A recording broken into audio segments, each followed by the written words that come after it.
Hello everyone. మనం ఇప్పుడు 15th ఫిబ్రవరి 2019కి సంబంధించినటువంటి డైలీ కరెంట్ అఫైర్స్ని చూద్దాం. ఫస్ట్ వన్, 5వ అంతర్జాతీయ డామ్ భద్రతా సదస్సు ఎక్కడ జరిగింది? జవాబు భువనేశ్వర్.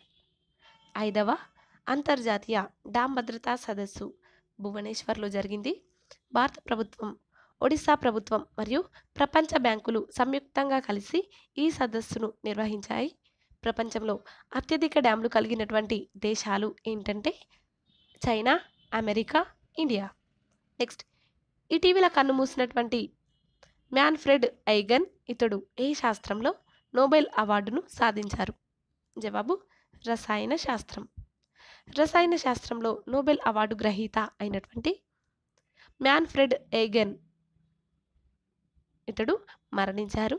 ఈయన 1967 సంవత్సరంలో నోబెల్ అవార్డును పొందారు. నెక్స్ట్, ఇటీవల మరణించినటువంటి సిబ్గాతుల్లా మోజాడీడి ఇతడు ఏ దేశానికి తాత్కాలిక అధ్యక్షుడిగా పనిచేశారు? జవాబు ఆఫ్ఘనిస్తాన్ దేశానికి. మాజీ ఆఫ్ఘనిస్తాన్ అధ్యక్షుడు సిబ్గాతుల్లా మోజాడీడి ఇతడు మరణించారు.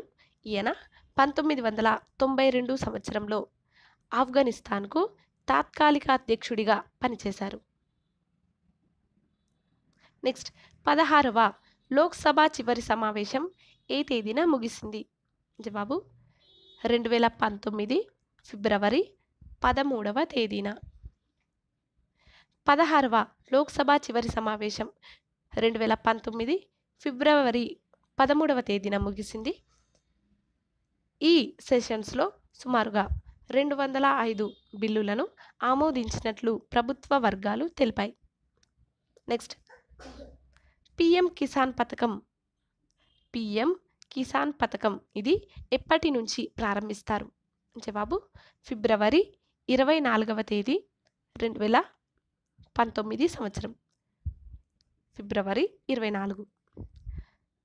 5 ఎకరాల లోపు ఉన్నటువంటి రైతులకు సంవత్సరానికి 6,000 రూపాయల ఆర్థిక సహాయాన్ని అందించేటటువంటి పిఎం కిసాన్ పథకాన్ని 2019 ఫిబ్రవరి 24వ తేదీ నుంచి ప్రారంభిస్తారు.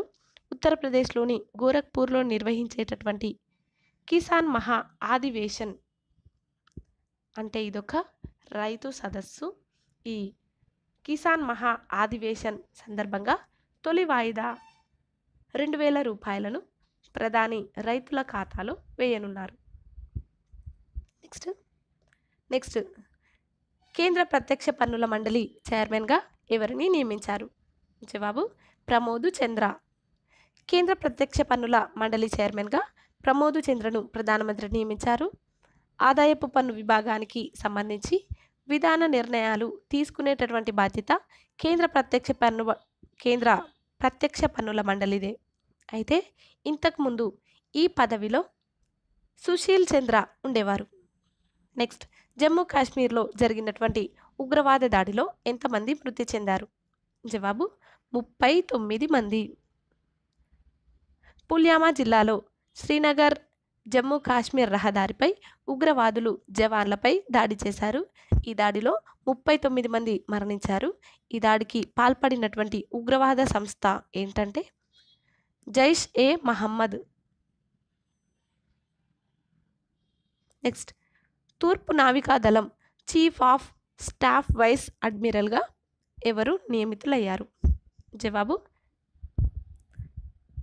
ఎస్ఎన్ గోర్మాడే. తూర్పు నావికాదళం చీఫ్ ఆఫ్ స్టాఫ్గా వైస్ అడ్మిరల్ అయినటువంటి ఎస్ఎన్ గోర్మాడే ఇతడు నియమితులయ్యారు. ఈయన 1984 సంవత్సరంలో నావికాదళంలో చేరారు. నెక్స్ట్ క్వశ్చన్, కేంద్ర ఎన్నికల కమిషనర్గా ఎవరు నియమితులయ్యారు? జవాబు సుశీల్ చంద్ర. సార్వత్రిక ఎన్నికలు సమీపిస్తున్న తరుణంలో కేంద్ర ఎన్నికల సంఘంలో ఖాళీగా ఉన్నటువంటి కమిషనర్ పోస్టును కేంద్రం భర్తీ చేసింది. కేంద్ర ప్రత్యక్ష పన్నుల బోర్డు చైర్మన్గా పనిచేస్తున్నటువంటి సుశీల్ చంద్రను ఎన్నికల కమిషనర్గా నియమించింది.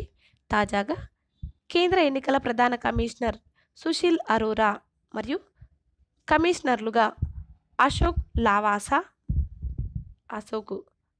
లవాసా మరియు సుశీల్ చంద్రలు ఉన్నారు.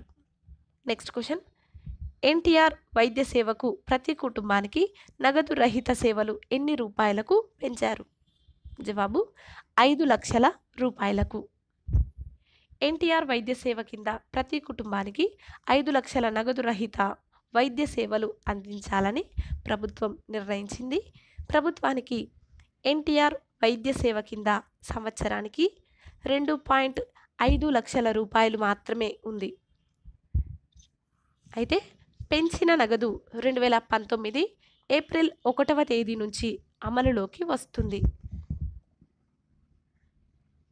ఫ్రెండ్స్, మీకు మా వీడియోస్ కనుక నచ్చినట్లయితే లైక్ చేయండి, షేర్ చేయండి. Thanks for watching.